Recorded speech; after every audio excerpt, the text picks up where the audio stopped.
Hello friends, मैं हूं doctor नीलम। आज मैं आपको बताने जा रही हूं अल्सरेटिव कोलाइटिस के बारे में। अल्सरेटिव कोलाइटिस जो है इन्फ्लामेटरी बाउल डिसीज है। मतलब कि जो लार्ज इंटेस्टाइन होती है उसमें इन्फ्लामेशन और अल्सर्स बन जाते हैं, तो उसी को अल्सरेटिव कोलाइटिस कहा जाता है। इसके अलावा एक और प्रॉब्लम होती है जो कि इन्फ्लामेटरी बाउल डिजीज में आती है, वो होता है क्रॉन्स डिसीज। क्रॉन्स डिसीज के भी लक्षण जो है, कारण जो है, कहीं ना कहीं अल्सरेटिव कोलाइटिस से मिलते जुलते होते हैं। लेकिन फिर भी जो अल्सरेटिव कोलाइटिस है वो ज़्यादा कॉमन प्रॉब्लम है आपकी बड़ी आंत में, लार्ज इंटेस्टाइन में अल्सर्स और इन्फ्लामेशन होने की। ये जो है क्रॉनिक डिसीज होती है। मतलब कि ये जो है आपकी लंबे समय तक चलने वाली बीमारी होती है। इसमें क्या होता है, कभी कि जैसे अल्सर्स होते हैं आपकी आंत में या सूजन होती है, कई बार ऐसा होता है कि वो ठीक हो जाते हैं, कुछ देर के लिए आपकी बीमारी जो है स्टेबल हो जाती है। लेकिन बीच में कोई गलत लाइफस्टाइल या कुछ ऐसी कंडीशंस होती है जिसकी वजह दोबारा से फिर जो है रीअकर हो जाती है प्रॉब्लम। फिर दोबारा से जो है प्रॉब्लम के लक्षण आ जाते हैं। फिर आप थोड़ा सा डाइट फॉलो करते हैं, परहेज करते हैं, मेडिसिन लेते हैं, उसके बाद फिर ये प्रॉब्लम थोड़ा स्टेबल हो जाती है। मतलब ऐसे जो है, मतलब रिकरेंट होती रहती है, कभी स्टेबल हो जाती है, कभी फिर दोबारा से फ्लेयर अप हो जाती है। तो ये जो प्रॉब्लम है मोस्टली 15 से 30 साल के बीच में पाई जाते हैं, या फिर जिनकी उम्र जो है 60 साल से ऊपर होती है। इसका जो है मेन, एक तो जेनेटिक रीजंस होते हैं कुछ, और कुछ जो है हमारे जो बॉडी का इम्यून सिस्टम है वो गलत काम करता है, मतलब इम्यून सिस्टम के डिसफंक्शन की वजह से जो है। और जो है एक तो इन्वायरमेंटल फैक्टर, जैसे हमारी जो गलत लाइफस्टाइल है, गलत खाने का तरीका है, जो जैसे आजकल चीनी या रिफाइंड शुगर है उसका लोग ज़्यादा इस्तेमाल करते हैं, फैटी फूड ज़्यादा लेते हैं, प्रिजर्वेटिव फूड ज़्यादा लेते हैं। जो लोग स्मोकिंग नहीं करते उसमें उनमें भी अल्सरेटिव कोलाइटिस जो है पाया जाता है। ऐसा ज़रूरी नहीं कि जो लोग स्मोकिंग करते हैं उन्हीं में ये प्रॉब्लम होती है, जो स्मोकिंग नहीं करते उनमें भी होती है, उनके गलत लाइफस्टाइल की वजह से। और विटामिन B6 कई बार ज़्यादा होने की वजह से भी ऐसा होता है। और ये सारे जो फैक्टर्स हैं, ये जो बैक्टीरिया प्रेजेंट होते हैं लार्ज इंटेस्टाइन में उसमें चेंजेस करते हैं। जो उसमें प्रेजेंट होते हैं लार्ज इंटेस्टाइन बैक्टीरियाज, उनमें चेंजेस होने की वजह से जो है इन्फ्लामेशन आपके लार्ज इंटेस्टाइन में होना स्टार्ट हो जाती है। ये जो इन्फ्लामेशन है ये रेक्टम से स्टार्ट होती है, बड़ी आंत के निचले हिस्से में, जिसमें जैसे मल सारा बन जाता है वो रेक्टम में स्टोर होता है। तो इसकी जो शुरुआत होती है वो रेक्टम से होती है। धीरे धीरे करके ये जो है ऊपर की तरफ तो बढ़ती रहती है, मतलब ये कॉन्टिन्यूस बढ़ती है। जैसे क्रॉन्स डिजीज में क्या, कुछ हिस्सा बन गया, कुछ ठीक, कुछ बना, खराब हुआ, फिर ठीक हो गया। लेकिन इसमें जो कॉन्टिन्यूस जो है इन्फ्लामेशन होती है, सूजन जो है लगातार होती है, और निचले हिस्से से शुरू होकर पूरी जो है लार्ज इंटेस्टाइन को ये स्वेल कर सकती है, पूरी लार्ज इंटेस्टाइन में अल्सर्स जो है क्रिएट कर सकती है। इसमें जो पेशेंट्स होते हैं जिनको अल्सरेटिव कोलाइटिस होता है उनमें जो है दूसरे ऑटो इम्यून डिसीजेज भी प्रेजेंट होते हैं, जैसे कोई आर्थराइटिस है, सोराइसिस है, SLE है। मतलब कि दूसरे ऑटो इम्यून डिसीजेज भी कहीं ना कहीं कुछ पेशेंट्स में साथ में पाए जाते हैं अल्सरेटिव कोलाइटिस के साथ में ही। जिन पेशेंट्स को अल्सरेटिव कोलाइटिस है, अगर मान लीजिए कि उनको बीच में कोई बैक्टीरियल, कोई वायरल, कोई पैरासिटिक इन्फेक्शन हो गया, मतलब अल्सरेटिव कोलाइटिस था और बीच में ही कोई फूड पॉइजनिंग हो जाती है, कोई इन्फेक्शन हो जाता है, या किसी और कारण की वजह से पेशेंट्स कोई पेन किलर्स या एंटीबायोटिक्स यूज़ करता है, या कुछ स्ट्रेस अगर अपनी लाइफ में जैसे आता है, या वो ज़्यादा फील करता है, एंजाइटी में जाता है, डिप्रेशन में जाता है, तो उसकी वजह से जो है अल्सरेटिव कोलाइटिस जो है बढ़ जाता है एकदम से।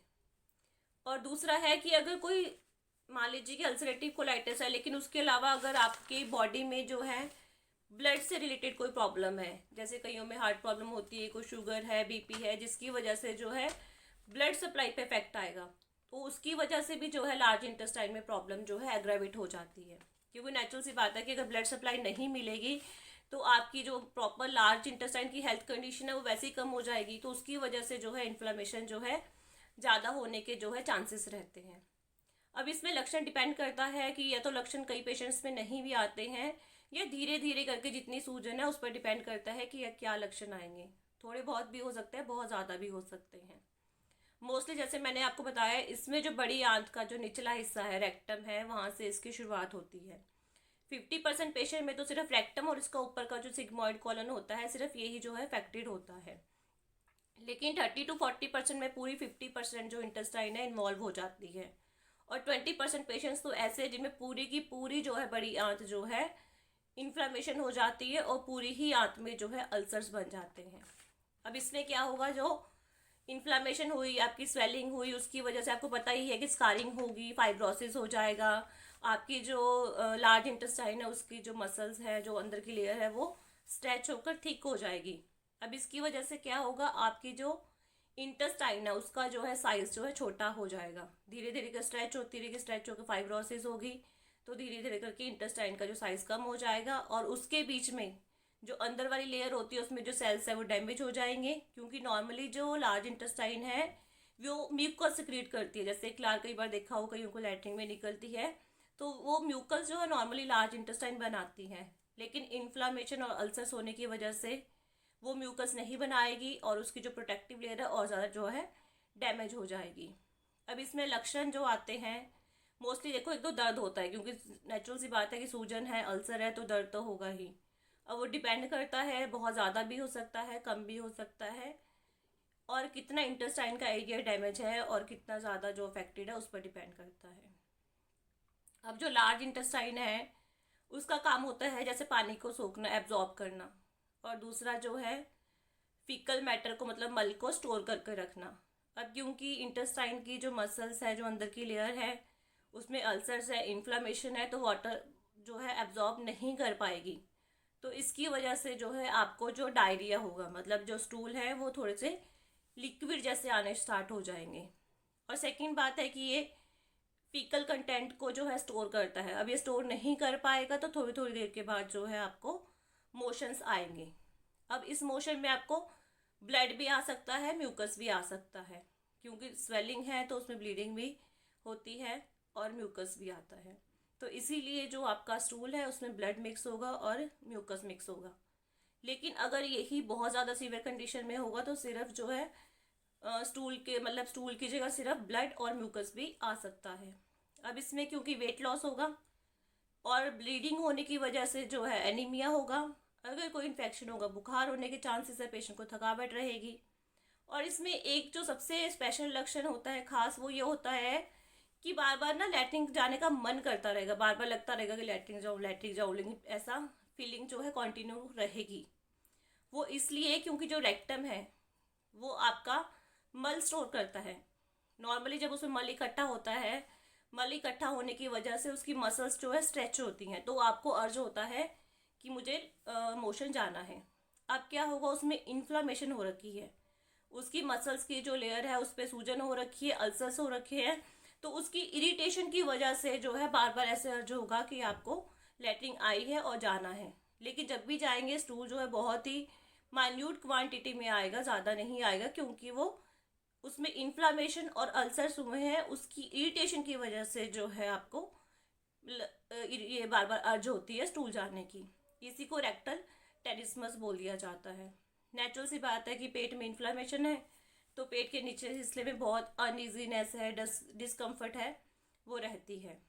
जब ये प्रॉब्लम बहुत ज़्यादा हो जाती है, सीवियर हो जाती है, तो ऐसे पेशेंट में टैकीकार्डिया भी होता है, पैल्पिटेशन, मतलब दिल की धड़कन जो है कम ज़्यादा फील होगी, घबराहट होगी, क्योंकि ब्लीडिंग होने की वजह से बॉडी में जो है ब्लड वॉल्यूम कम हो जाएगा, पेशेंट एनीमिक हो जाएगा, तो उसकी वजह से उसको जो है पैल्पिटेशन जो है फील होती है।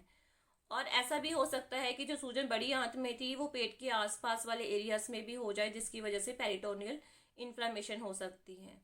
या जैसे कि रेक्टल टेनिस्मस है तो जैसे मोशन जो है वो कंट्रोल नहीं होगा, फिकल इनकॉन्टिनेंस हो जाएगा, मतलब कि मोशन जो है आपके कंट्रोल में नहीं है और जैसे ही आप जाने की कोशिश करते हैं उससे पहले ही जो है वो हो जाता है। ऐसा भी कुछ पेशेंट में सीवियर कंडीशंस में होता है।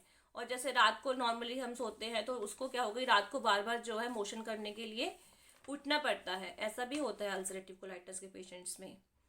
लेकिन कुछ पेशेंट्स ऐसे भी हैं जिनमें जो जैसे बड़ी आंत के जो लक्षण है वो तो चलो ठीक है, कई बार क्या होता है बॉडी के दूसरे हिस्सों में भी जो है लक्षण आते हैं अल्सरेटिव कोलाइटिस के पेशेंट में, दूसरे जो है लार्ज इंटेस्टाइन के अलावा, जैसे कि आइज है, जॉइंट्स है, स्किन है, लीवर है, कुछ पेशेंट्स में इसमें भी लक्षण आते हैं। जैसे आपका मुंह में जो है छाले होंगे ऐसे पेशेंट्स में, या आपका जैसे मुंह के कॉर्नर्स हैं वो रेड होंगे, पेनफुल होंगे, आइज जो है वो आपका जो विज़न है, जो आइज़ की जो नज़र है, उस पर इफेक्ट आएगा, धुंधलापन आएगा, जोड़ों में दर्द होगा, छोटे जोड़ है बड़े जोड़ है उसमें जो है पेन हो सकता है, स्किन पे जो है रेड कलर के जो है नोड्यूल्स बन सकते हैं।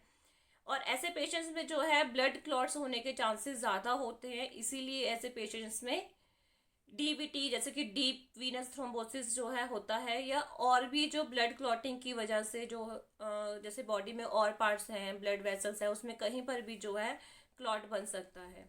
अगर ऐसा ही क्लॉट फेफड़ों में बन गया, लंग्स में बन गया, तो क्या है, सांस लेने में बहुत ज़्यादा दिक्कत होगी। और ऐसे में जैसे लीवर में जो बाइल डक्ट होती हैं, जो बाइल बनता है जिसको पित्त कहा जाता है, खाने को डाइजेस्ट करने में हेल्प करता है, तो ऐसे पेशेंट्स में बाइल डक्ट जो है उनमें सूजन भी पाई जाती है। इसीलिए जब अल्सरेटिव कोलाइटिस पेशेंट के टेस्ट करवाए जाते हैं तो ऐसे पेशेंट्स में बाद में जॉन्डिस, हेपेटाइटिस मतलब लीवर सेल्स में स्वेलिंग भी जो है पाई जाती है। अब इसमें सबसे बड़ी कॉम्प्लिकेशन होती है कैंसर की, क्योंकि जिनको भी अल्सरेटिव कोलाइटिस होता है उनको आगे जाकर फ्यूचर में, जैसे मान लीजिए कि 10 साल आपको लगातार अल्सरेटिव कोलाइटिस है, तो कैंसर के चांसेस जो है बहुत ज़्यादा बढ़ जाते हैं। अल्सरेटिव कोलाइटिस में लक्षण जो है डिपेंड करता है कि आपकी कितनी बड़ी आंत जो है इन्वॉल्व हुई है। मान लीजिए अगर आपकी माइल्ड केसेस में क्या होता है कि स्टूल की क्वांटिटी मतलब कि कम होती है और दिन में आपको 4 बार या 5 बार जो है स्टूल आते हैं, लेकिन अगर आपकी यही प्रॉब्लम सीवियर होगी तो आपको 6 या 10 बार भी स्टूल जाना पड़ सकता है। स्टार्टिंग में ब्लड कम आएगा, बाद में जो है ब्लड बहुत ज़्यादा आता है, और स्टार्टिंग में जो है हीमोग्लोबिन नॉर्मल रहेगा, एनीमिया नहीं होगा, लेकिन जितनी जितनी स्टेज जो है सीवियर होती रहेगी उतना ज़्यादा जो है ब्लड बॉडी में कम होता रहेगा, एनीमिया के लक्षण आते रहेंगे। स्टार्टिंग में क्योंकि आपका जो एनीमिया नहीं होता है तो पल्स रेट कहीं ना कहीं नॉर्मल रहती है, लेकिन जैसे जैसे ब्लीडिंग ज़्यादा होगी आपका पल्स रेट बढ़ना स्टार्ट हो जाएगा, पैल्पिटेशन आपको होना स्टार्ट हो जाएगी। और स्टार्टिंग में जो इन्फ्लामेशन मार्कर्स होते हैं, जैसे कि हम ESR टेस्ट करवाते हैं, CRP करवाते हैं, इससे पता चलता है कि आपकी बॉडी में इन्फ्लामेशन का कितना जो है प्रोसेस है, मतलब कितनी स्पीड से आपकी इन्फ्लामेशन हो रही है। तो माइल्ड केस में जो है आपकी ये लेवल्स जो है कहीं ना कहीं नॉर्मल आते हैं, लेकिन सीवियर केसेस में जो है CRP और ESR जो है बढ़े हुए आते हैं। और जितनी ज़्यादा स्वेलिंग होगी उसमें जो है प्रोटीन लॉस भी जो है ज़्यादा होता है, और स्टार्टिंग में जो है प्रोटीन लॉस कम होता है, इसलिए जब हम एल्ब्यूमिन टेस्ट करवाते हैं तो ये भी जो है फ्लक्चुएट आता है। स्टार्टिंग में पेन है जो कम होगी और बाद में सीवियर केसेस पे जो है पेन होगी, इवन तक स्टूल करते समय भी जो है पेन होता है, इवन तक पेट को टच करते तभी पेन जो है होता है। लास्ट में जो सीवियर केसेस है उसमें पेन जो है बहुत ज़्यादा होता है, और पेशेंट को जो है बुखार रहता है, फीवर जो है टेम्परेचर वो कहीं ना कहीं नॉर्मल से ज़्यादा होता है सीवियर केसेस में। और इसके लिए जो भी टेस्ट है वो डिपेंड करता है आपकी केस हिस्ट्री के अकॉर्डिंग। बाकी जो है जैसे प्रोक्टोस्कोपी है, सिग्मोइडोस्कोपी है, कॉलोनोस्कोपी है, एक्सरे है, बेरियम के थ्रू जो किए जाते हैं उससे पता चल जाता है कि आपकी आंत जो है डायलेट हुई है, उसका जो साइज़ है वो सारा उसमें डिटेल में आ जाता है। उसके अलावा CBC है, LFT है, RFT है, क्योंकि जैसे कि मैंने इसमें बताया कि इसमें जो है अल्सरेटिव कोलाइटिस में लार्ज इंटेस्टाइन्स के अलावा जो है पेशेंट में दूसरे लक्षण भी होते हैं, जैसे आइज़ है, जॉइंट्स है, स्किन है, लीवर है, तो इसीलिए पूरा कंप्लीट जो है प्रोफाइल ही करवाया जाता है ब्लड टेस्ट में। तो ये था अल्सरेटिव कोलाइटिस के बारे में। अगर आपको फिर भी कोई क्वेश्चन है, कोई क्वेरी है, तो आप मुझे मैसेज कर सकते हैं, व्हाट्सएप कर सकते हैं। अगर आपको मेरा वीडियो पसंद आए तो लाइक कीजिए, शेयर कीजिए, सब्सक्राइब कीजिए। नमस्ते।